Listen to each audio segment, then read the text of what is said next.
So this week's been a bit of a PowerPoint week, and I quite like PowerPoint, and I'm going to show you some of the things I use to speed up my work a little bit. So what we're going to do, got a presentation I'm working on here. I'm going to do a new slide.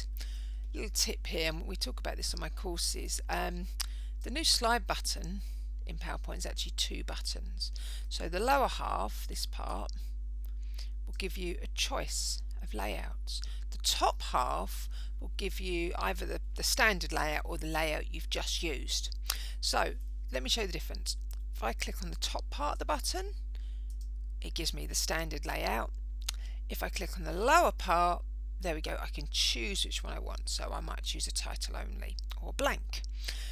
Let's choose title only. Now if I go back to slide 2, obviously if you think, do you know what, that's not what I want, I can just go at the top to the layout tab, and I'm just going to choose title only there. Brilliant. Okay, I want to get rid of that third one. I'm just going to delete that. Right, back to the slide. I've got title only, exactly what I want. And I'm going to put some pictures in, and we're going to use a couple of useful tools here. One of the problems with pictures is it's quite hard to get pictures all the same size, because when you start cutting them you find you either cut bits off or they don't work out quite right. So I'm going to start by inserting a rectangle. So let's go up to my pictures area. You see on the home tab you get a little palette of pictures of shapes. I could use the insert menu and shapes, that would do it as well. You sometimes find that in PowerPoint. There's a couple of ways of doing the same thing. So we're going to insert a rectangle. So let's just pick a rectangle. There we are. Lovely. I'm just going to change the shape and the size, and I prefer, you can drag, but I prefer to do it up here. So I'm going to make this one 6 centimeters by 8 centimeters. And a lot of pictures, bear in mind, aren't necessarily square. So by making it a rectangle, it shouldn't distort the picture quite as much. Okay, got one in. Now I actually want 6 pictures on this, so I'm going to copy this. And a really useful shortcut for PowerPoint, we talk about this on my course all the time, is Control and D. And if you like these shortcuts, don't forget to subscribe to my channel if you're watching this on YouTube, because there's loads of more shortcuts to come. So I'm going to do Control D, and there we go. I'm going to move it into place. Now sometimes what happens with the Control D, it remembers that, and if I do Control D again, there we go, it's remembered the placement. So first time you have to move it, second time it should remember the placement, and that makes it really easy. So I've done 3 of them. I'm going to highlight all those 3. I'm going to lasso them. So go to the top left of the picture, of the shape, sorry, drag across, and that will highlight them all. And I also want a copy of those 3. Think about that duplicate button. Control D will duplicate. Command, if using a Mac, will duplicate those objects. There we are. And the final thing I'm going to do is I'm just going to center them a bit more.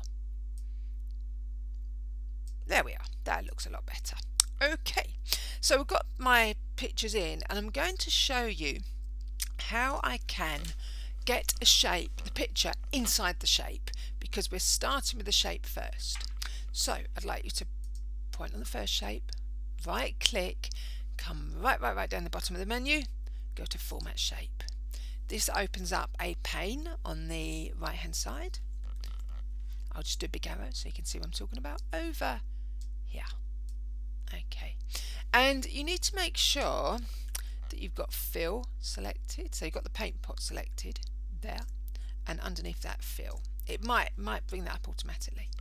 And what we want to do is we want to choose a picture or texture fill, and then it will give the option to choose a picture. So let's do that, picture or texture fill.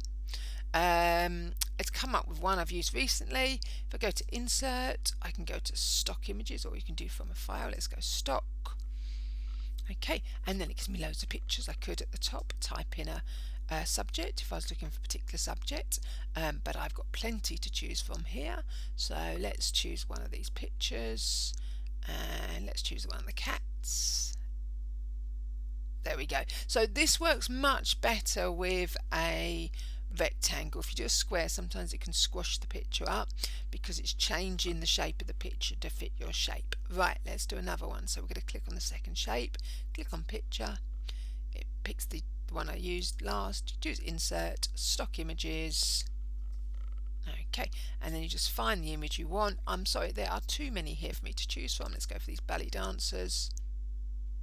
Okay, and then you just keep going through. Select the picture, select picture or texture fill, select insert, select stock, or from file if that's what you were doing. And let's choose that building. That's a nice one there. Choose insert. And there we go. So I've not had to worry about resizing because the outline shape is already there. If you don't like the outline on that, actually, let's just highlight all of those pictures, and I'm just going to go at the top, this bit here, shape outline there, and I'm just change that to no outline, and that just takes that blue colour off around the outside. And that is how I get all my pictures exactly the same size in PowerPoint. Don't forget to subscribe and like this video, and do watch our channel because there's going to be loads more tips on Word, Excel, PowerPoint, everything. And if you want to find out more, we do online courses as well. Thanks for watching. Bye bye.